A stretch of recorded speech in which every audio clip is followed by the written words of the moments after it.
So hello बच्चों, आप सभी का स्वागत है आपकी अपनी ई पाठशाला में। तो आज हम करने वाले हैं अपने एक्सरसाइज नंबर 5.2 का पार्ट नंबर 8, जिसमें हम क्वेश्चन नंबर 12 और 13 को सॉल्व करेंगे। तो चलिए हम स्टार्ट करते हैं अपने part number 8।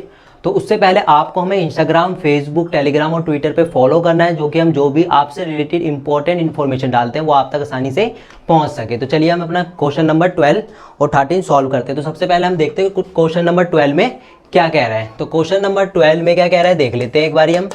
To APs have the same common difference, यानी कि कोई दो एपी है जो इनके बीच का कॉमन डिफरेंस है वो क्या है, सेम है। तो the difference between their 100 term is 100, जो उन दोनों ही एपी के 100 टर्म का डिफरेंस है वो कितना दे रखा है, 100 दे रखा है। और हमको क्या बताना है, what is the difference between their 1000 terms, यानी कि हमको उन दोनों ही एपी के 1000 टर्म के बीच का डिफरेंस हमको फाइंड करके देखना है। तो एक बारी और बता देता हूँ क्वेश्चन को। कोई दो एपी है, उनके बीच का डिफरेंस क्या है, सेम है, और उनकी दोनों ही एपी के 100 टर्म का बीच का डिफरेंस कितना है, 100 है।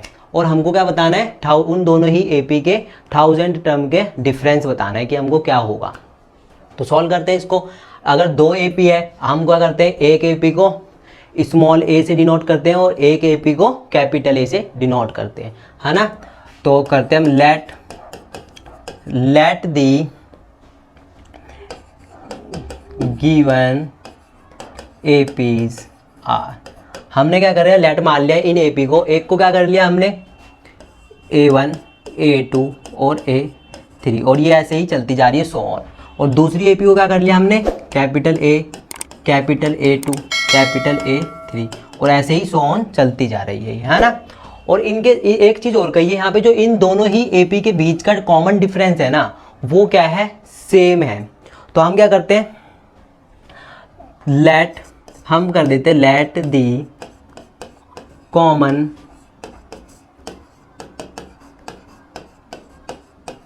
Difference for both the APs D. हमने क्या कर लिया, इनके बीच के जो दोनों ही एपी के बीच कॉमन डिफरेंस को क्या मान लिया, डी लेट कर लिया है। अब क्या दे रखा है हमको, आगे देख लेते हैं। The difference between their 100 term is 100, यानी कि इन दोनों ही एपी के बीच का, यानी कि 100 टर्म के बीच का डिफरेंस जो है वो क्या दे रखा है, वो 100 दे रखा है। तो अब हम इसको सॉल्व करते हैं। हम क्या करते हैं, A100, ये हमारी फर्स्ट एपी हो गई, ये फर्स्ट एपी का हो गया ये हो गया फर्स्ट एपी का A100, और जो हमारी दूसरी एपी है कैपिटल वाली, तो इन दोनों के बीच का डिफरेंस क्या दे रखा है हमको, 100 दे रखा है। दोनों ही एपी के 100 टर्म के बीच का डिफरेंस क्या दे रखा है हमको, 100 दे रखा है ना। तो अब हम इसको क्या लिख सकते हैं, अब हम अगर हम जो जनरल फॉर्म होती है एपी की, अगर मेरे को क्या करना है, 100 टर्म फाइंड करनी है, तो मैं कैसे करता हूँ, A प्लस में 99D ऐसी तो सॉल्व करता हूँ, माइनस। अब इस वाले को क्या लिख सकता हूँ मैं, A प्लस में 99D, यही तो कर सकता हूँ, इक्वल टू में 100। अब क्या कर सकते हैं हम, अब इस माइनस को क्या करना है, अंदर मल्टीप्लाई कर देना। तो देख लेते क्या बचता है, A plus 99D minus A plus 99D, sorry ये माइनस अंदर जाएगा तो ये क्या बच जाएगा, यहाँ पे माइनस बच जाएगा, A minus 99D equal to में 100। तो यही आ गया। अब जो चीज़ कटती है उसको हम काट देते हैं। तो 99D यहाँ पॉजिटिव का है, यहाँ पर क्या है, नेगेटिव का है, तो हम इसको काट देते हैं, पॉजिटिव और नेगेटिव कट जाएगा। अब क्या होगा, ये तो स्मॉल a है और ये है कैपिटल A, तो ये तो कटेगा नहीं, तो यहाँ क्या बचेगा, A minus A equal to में 100। तो हम क्या कर लेते हैं, इसको क्या कर लेते हैं, हम अपनी इक्वेशन फर्स्ट मान लेते हैं। इसको क्या कर लेते हैं, हम अपनी इक्वेशन फर्स्ट मान लेते हैं, है ना।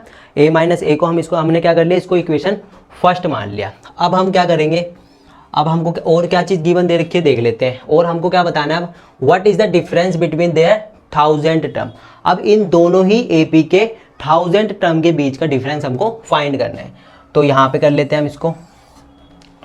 अब मैं क्या करूँगा, सबसे पहले स्मॉल वाली एपी का 1000 टर्म माइनस डिफरेंस तो फाइंड करना है और लार्ज वाली एपी का 1000 टर्म, इनके बीच का हमको डिफरेंस फाइंड करना है। यहाँ तो इन दोनों के बीच का डिफरेंस हमको 100 दे दिया था, यहाँ पे इन दोनों के बीच का डिफरेंस हमको कुछ भी नहीं दे रखा, तो हमको वो फाइंड करना है।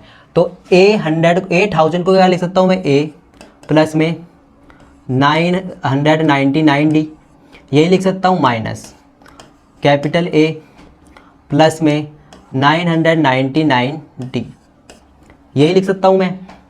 अब क्या होगा, अब ये माइनस जो है अंदर मल्टीप्लाई कर दो तो क्या बचेगा मेरे पास, स्मॉल a प्लस में 999D minus capital A minus में 999D, यही आ गया मेरे पास। जो चीज़ कटती है उसको हम काट देते हैं, तो ये चीज़ कटेगी और ये कट जाएगी, तो मेरे पास क्या बचेगा, a minus A, small a minus में कैपिटल A। अब यहाँ पे जो हम, अगर मैं फर्स्ट इक्वेशन को ध्यान से देखूँ तो मेरे को क्या मिल रहा है यहाँ पे, स्मॉल a और माइनस कैपिटल A की वैल्यू क्या मिल रही है, 100 मिल रही है ना, यहाँ पे 100 तो मिल रही है। तो यहाँ पे क्या हो गया, यहाँ पर भी तो 100 ही आएगी, जब a माइनस स्मॉल a और कैपिटल A की वैल्यू क्या आ रही है, यहाँ पे 100 दे रखी है ना, और तो यहाँ पर भी क्या आएगी, 100 ही तो आएगी। तो a माइनस a की वैल्यू क्या हो गई, स्मॉल a और कैपिटल A की, यहाँ पे 100 ही तो आएगी, यही फाइंड करना था। यानी कि 100 टर्म का जो बीच का डिफरेंस था दोनों ही AP का, वो क्या था, 100 था। तो हमने यहाँ पे फाइंड, इन्होंने हमसे पूछा कि 1000 टर्म के बीच का डिफरेंस बताना है दोनों ही AP के, तो हमने 1000 टर्म के बीच का डिफरेंस भी बता दिया कि 1000 टर्म के बीच का डिफरेंस भी क्या आ रहा है, 100 ही तो आ रहा है, यहाँ पे 100 ही तो लिखा है ना। तो हम इसको क्या लिख सकते हैं अब, difference between their 1000 term is 100, यानी है ना कि जो 1000 टर्म के बीच का डिफरेंस है वो क्या है, 100 ही है। तो therefore difference between their 1000 term is 100, जो इन दोनों ही AP के 1000 टर्म के बीच का डिफरेंस भी क्या आएगा, 100 ही तो आएगा। तो यही पूछा था हमसे। तो हमने क्या करा, सबसे पहले एक बार और देख लेते हैं। हमने क्या करा, 2 AP बता रखी थी, हमको क्या बता रखी थी, 2 AP बता रखी थी क्वेश्चन में, और हमको उनके बीच का डिफरेंस, कॉमन डिफरेंस क्या दे रखा था, सेम दे रखा था। तो हमने क्या करा, एक AP को स्मॉल a से डिनोट कर दिया और एक AP को कैपिटल A से डिनोट कर दिया, और इन्होंने हमको कॉमन डिफरेंस दोनों ही AP के बीच का क्या दे रखा था, D दे रखा था। उसके बाद इन्होंने हमको एक चीज़ और गिवन दे रखी थी, जो दोनों ही AP के बीच का डिफरेंस है 100 टर्म के, वो क्या दे रखा था, 100 दे रखा। तो हमने क्या करा, यहाँ से 100 टर्म फाइंड करके हमने एक इक्वेशन क्रिएट कर ली यहाँ पे। उसके बाद इन्होंने हमसे पूछा था कि इन दोनों ही AP के 1000 टर्म के बीच का डिफरेंस क्या होगा। तो हमने यहाँ पे इसको सॉल्व करके दिखा दिया कि 1000 टर्म के बीच का डिफरेंस भी क्या आएगा, 100 ही आएगा, क्योंकि जब डिफरेंस हमको सेम दे रखा तो सेम ही आएगा, चाहे 1000 टर्म हो, चाहे लैक टर्म हो, या कोई सी भी टर्म हो, वो डिफरेंस क्या होगा, सेम ही आएगा। तो ये क्वेश्चन हो गया क्लियर। अब हम चलते हैं अपने नेक्स्ट क्वेश्चन पे, क्वेश्चन नंबर 13, इसको कर देते हैं हम इरेज। तो क्वेश्चन नंबर 13 क्या कह रहा है, देख लेते हैं। तो क्वेश्चन नंबर 13 कह रहा है, how many 3 digit number are divisible by 7, कितने नंबर जो हैं वो डिविजिबल होंगे 7 से, और वो नंबर क्या होने चाहिए, 3 डिजिट होने चाहिए। तो 3 डिजिट्स नंबर कहाँ से शुरू होते हैं, 100 से शुरू होते हैं, है ना, और कहाँ ख़त्म हो जाते हैं, 999 पे ख़त्म हो जाते हैं, है ना। तो अब देखते हैं हम यहाँ पे कैसे कर सकते हैं इसको सॉल्व। तो हमको पता है कि 3 डिजिट नंबर कहाँ से स्टार्ट होते हैं, 100 से स्टार्ट होते हैं। तो 100 क्या 7 का डिविजिबल है, बिल्कुल भी नहीं है। अगला नंबर क्या होगा, 101 7 का डिविजिबल है, बिल्कुल भी नहीं है। 102 है, नहीं है ना। 103 भी नहीं होगा, 104 भी नहीं होगा। 105 हो सकता है, हाँ जी हो सकता है। 7 एकम 7 और 3 7 पंजे 35। तो हमको क्या करनी है, हमने फर्स्ट टर्म फाइंड कर लिया, हमको फर्स्ट टर्म फाइंड करनी है, बस हमको क्या करनी है, फर्स्ट टर्म फाइंड करनी है। अब फर्स्ट टर्म फाइंड करने के बाद जो हमारा काम हो जाएगा बिल्कुल आसान। तो हमने क्या करा, पहली टर्म फाइंड कर ली कि जो 105 है वो क्या है, 7 का डिविजिबल है, और 3 ये क्या है, 3 डिजिट नंबर भी है, वो 7 का डिविजिबल भी है। तो अगला नंबर, यानी कि ये तो क्या हो गई, फर्स्ट किसी AP की फर्स्ट टर्म हो गई। अब सेकंड टर्म कैसे फाइंड करेंगे, 105 में 7 ऐड करके 7 प्लस कर दो इसके अंदर, तो क्या आएगा 112। तो 112 आ जाएगी सेकंड। थर्ड कैसे करेंगे, अब थर्ड कैसे कर सकते हैं हम, 112 में क्या करेंगे, 7 ऐड कर दो तो क्या आएगा 119 यानी 119 है ना। और ये ऐसे ही चलती जा रही है, कहाँ तक चलती जा रही है ये 7 लास्ट 3 डिजिट नंबर तक। तो लास्ट 3 डिजिट नंबर क्या होता है, जो 7 का डिविजिबल है लास्ट 3 डिजिट नंबर क्या होता है 999।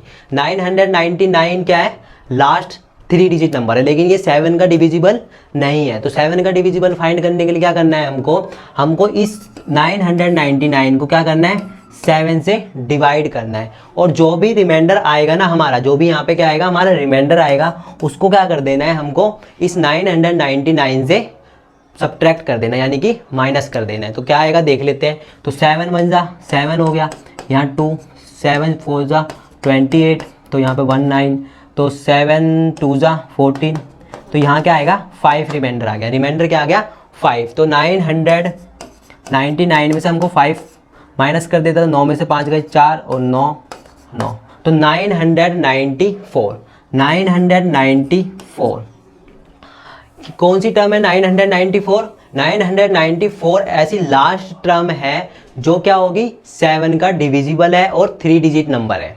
तो हमको कैसे पता करना है, सबसे पहले हमको पहली डिजिट पता करनी है कि 7 का डिविजिबल क्या कौन सी 3 डिजिट नंबर है। तो हमने क्या करा 3 डिजिट नंबर पहला ढूंढ लिया, उसके बाद हमने इसमें 7 7 ऐड कर दिया। और लास्ट डिजिट करने के लिए हमने क्या देखा, हमने देखा कि लास्ट 3 डिजिट नंबर कौन से होते हैं 999, उसको हमने 7 से क्या करा डिवाइड करके जो रिमाइंडर आया उसको हमने उसमें से माइनस कर दिया। तो हमारे पास क्या है 994 ऐसी टर्म है जो 7 के डिविजिबल भी है और 3 डिजिट भी है। तो हमको क्या मिल गई है nth टर्म भी मिल गई, फर्स्ट टर्म भी मिल गई। अब हम क्या कर सकते हैं नंबर ऑफ टर्म्स हमको फाइंड करनी है, तो हम आसानी से कर सकते हैं। तो फर्स्ट टर्म हमको मिल चुकी है 105, कॉमन डिफरेंस फाइंड कर सकते हैं, हाँ जी कर सकते हैं।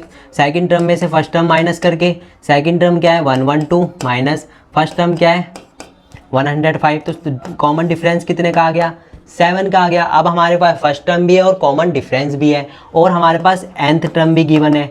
nth टर्म क्या है 994। अब हमको क्या करना है नंबर ऑफ टर्म्स फाइंड करनी है, यानी कितनी नंबर ऑफ टर्म्स है जो 7 की डिविजिबल है और वो भी 3 डिजिट। तो हमको क्या करना है नंबर ऑफ टर्म्स, तो nth का फॉर्मूला लगा दो, क्या होता है a प्लस में n-1 मल्टीप्लाई में d। तो ये फॉर्मूला, अब इसमें वैल्यू पुट कर देते हैं जल्दी जल्दी। nth की वैल्यू क्या है 994 इक्वल टू में फर्स्ट टर्म क्या है हमारे पास 105 प्लस में एंड नंबर ऑफ टर्म्स तो हमको फाइंड करनी है, कॉमन डिफरेंस कितने का है 7 का है। अब क्या करना है 994 में से 105 को माइनस करो, और यहाँ क्या आएगा 7n-7।